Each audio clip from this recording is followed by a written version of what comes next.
Hello, everyone. I know it has been a very long time, and I do apologize for that, but I am finally back, and I am back with this big review of Godzilla's mechanical doppelganger and Apex Titan from SHMA, Bandai Tamashii Nations itself, Mechagodzilla 2021. This figure costs about $149.99 MSRP and released December 22, 2021 for Japan and on March 21, 2022 for the US. As of now, no reissue has been released, and the figure is made of die cast, which is like a metal-like cast. Very big box, very big figure. Let's get to it. Before we get to the figure, let's indeed talk about this wonderful box.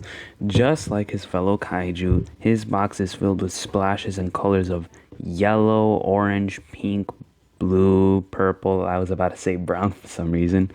And there's a lot of stickers. Bandai stickers, Godzilla stickers, good stuff.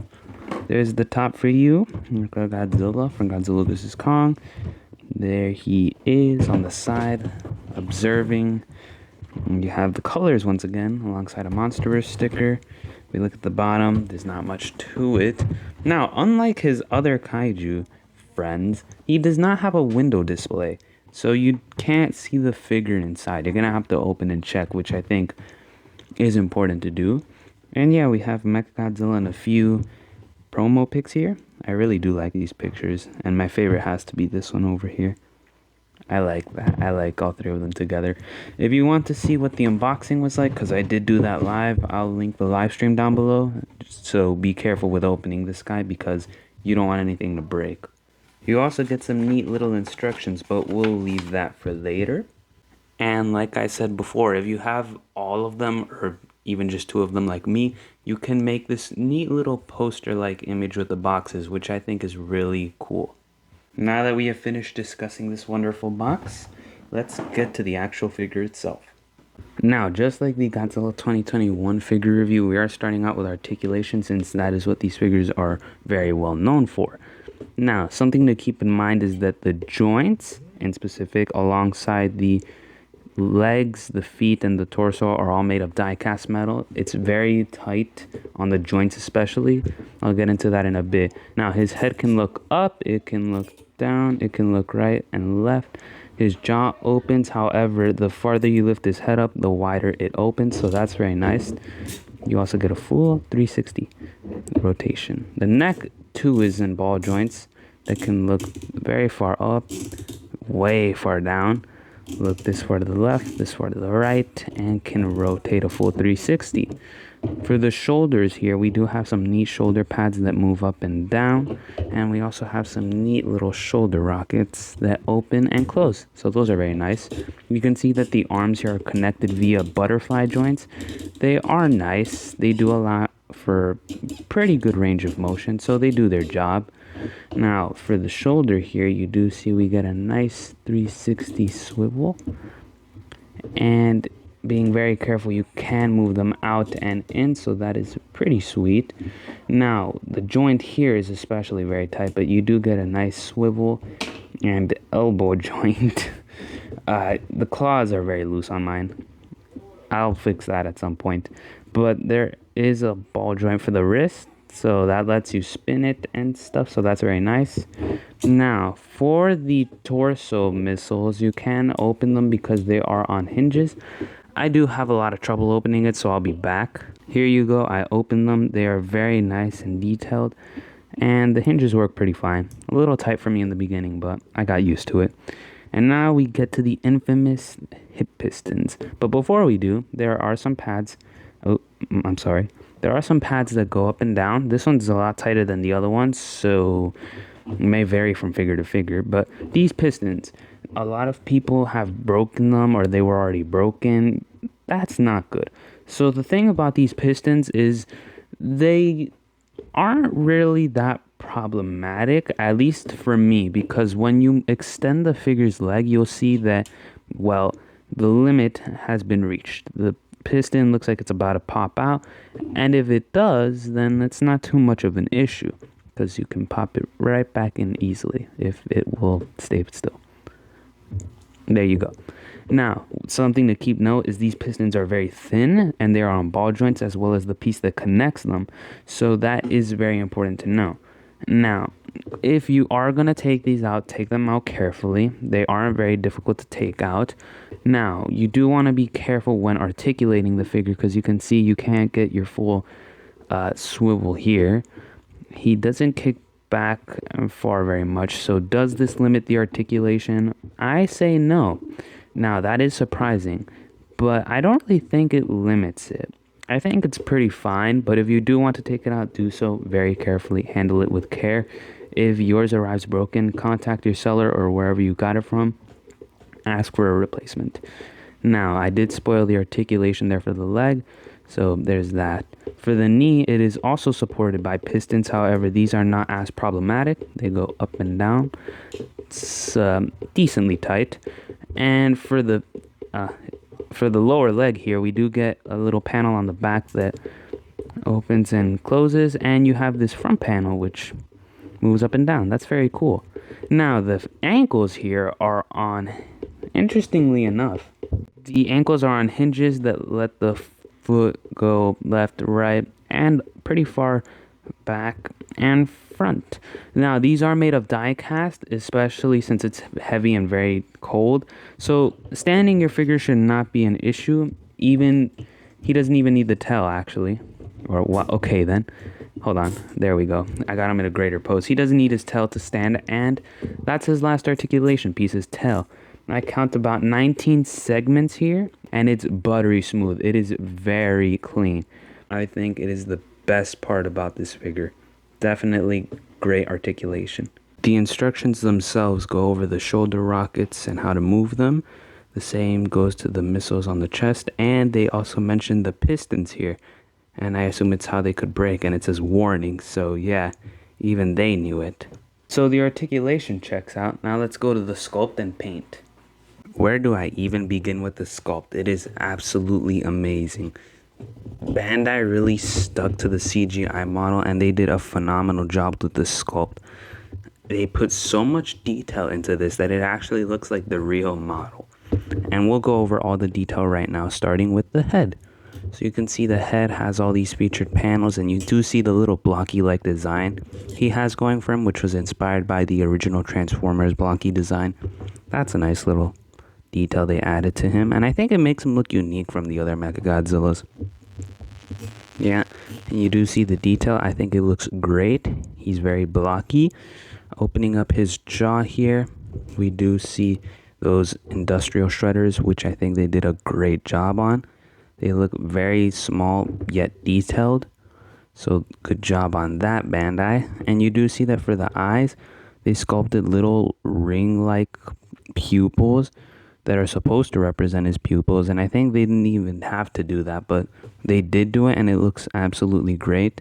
I do appreciate little subtle details like that because they make the figure pop, and the paint really does help with that.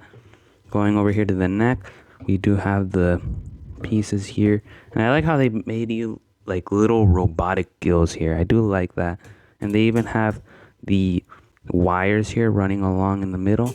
I think that's a very nice detail. The shoulder pads here, they look amazing. And opening up the shoulder rockets, not a lot of detail, but I wasn't expecting too much, but that looks great. And there's some small detail inside, which looks very impressive.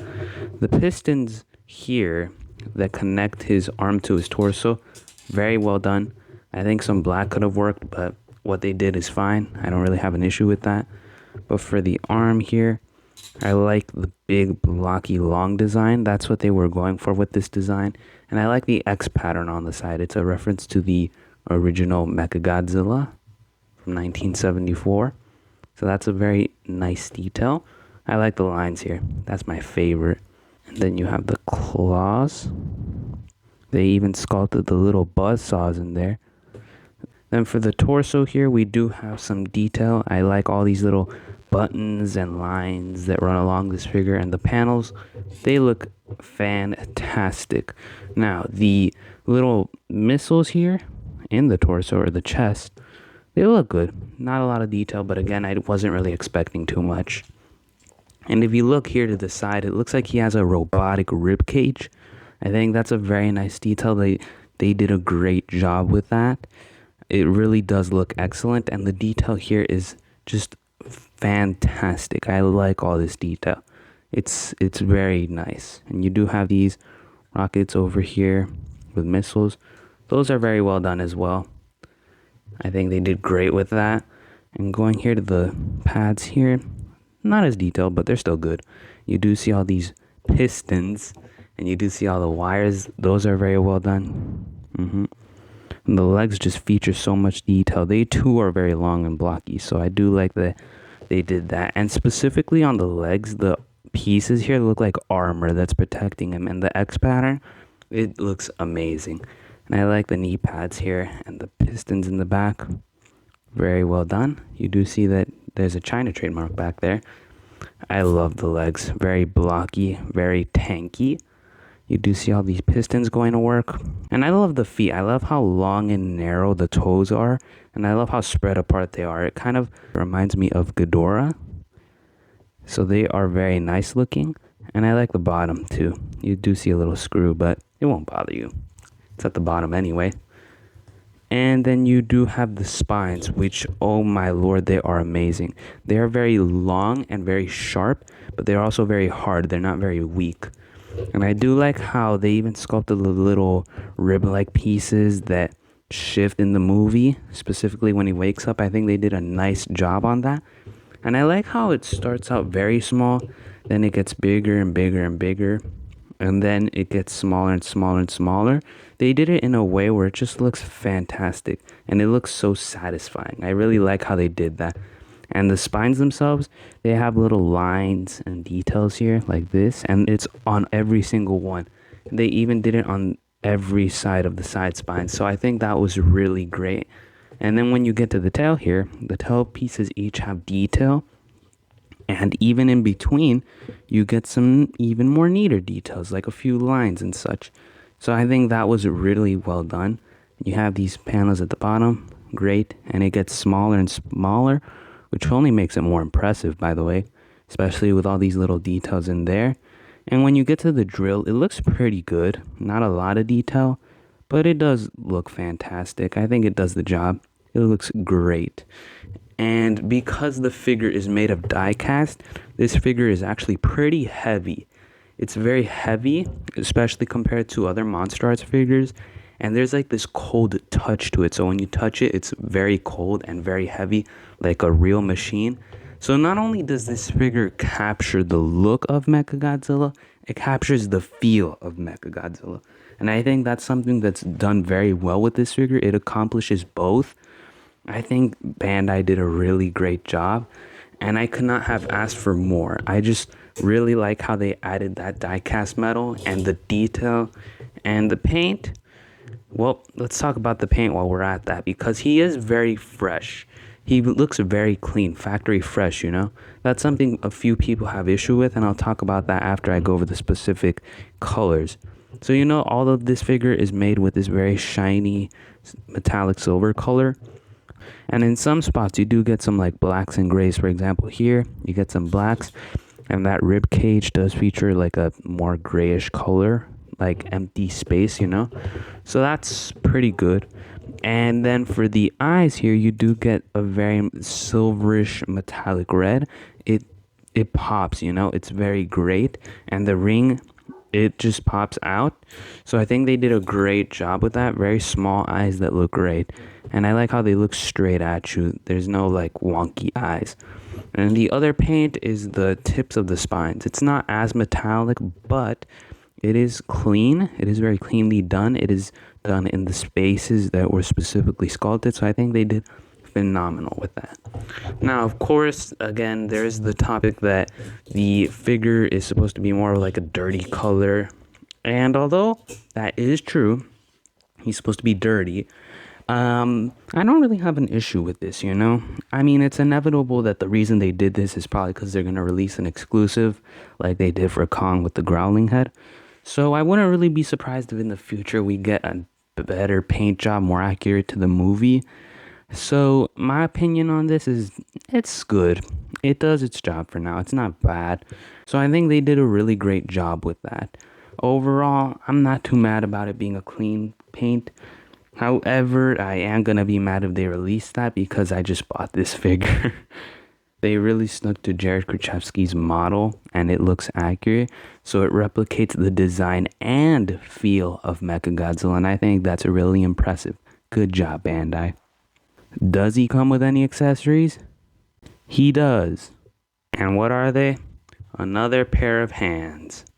This is why old SH Monster Arts is better, because back then you got hands, you got different heads, you got an atomic breath piece, a laser, maybe missiles, tanks, buildings, dust effects, and even stands. And that's an issue I see with recent Monster Arts, that mainly they either come with nothing or they come with hands. And 2 out of the 2 figures that I have only come with hands. So I just wish that we could get a little more, but they're probably saving this for an inevitable future exclusive release.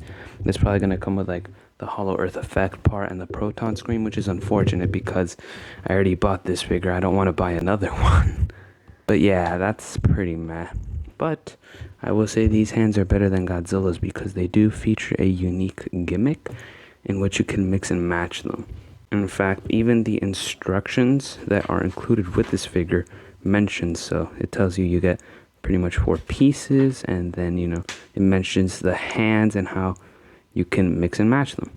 So to do this, it's very simple. Now, you can see that for Mechagodzilla, he already has these, like, kind of openish claws. And this is the closed fist, and, actually I would have preferred the closed fist to look something like this, but whatever. So taking the claws off the hands that are on him and these ones, you can see that they are different because the thing that keeps them on the claws, the one on the accessories is kind of tilted, while the one that's already on Mechagodzilla is straight up. Now, this does allow us to see the buzz saws in greater detail. Those look very nice. So if you put the claws from the accessory on Mechagodzilla's hand here, wait for it. Oh, wait. Voila, you get open hands. They look very nice. Very cool, pretty cool. I like them. I assume it's to grab and grapple with Godzilla. Now, if you take one of those off and replace it with the claw that was already featured with this hand, you get this. And you can do this on the top, this on the bottom, And if we do that same thing on the accessory hand, voila, you get whatever this is. Overall, fine accessories. Not great, but not bad. This figure is 7.5 inches tall and scales pretty good with other figures in your collection, although he will tower over most of them. He actually fits pretty well with the Godzilla vs. Kong Playmates line. He's a little too big, but he does fit. And of course, he is in scale with the MonsterArts figures, specifically Godzilla 2021. I will say that at first I thought he was a little too big, but after looking at the movie again and reference images, I do think they got his size down pretty accurate. And having both of them is pretty fun. Having more than one figure in your collection from the same movie is pretty good. So I do recommend it. Overall, a pretty tall figure. So there you have it. That was the review for the SH MonsterArts Mechagodzilla 2021 figure. I think it's a pretty great figure. It's very detailed. The paint is great. The accessories not so great. The articulation pretty good. I would have rather just included a different accessory, to justify the price, which is very big. I mean, $160 is a lot. But overall, it's a great figure, and I do highly recommend it. It is one of the better ones I've seen in a long time.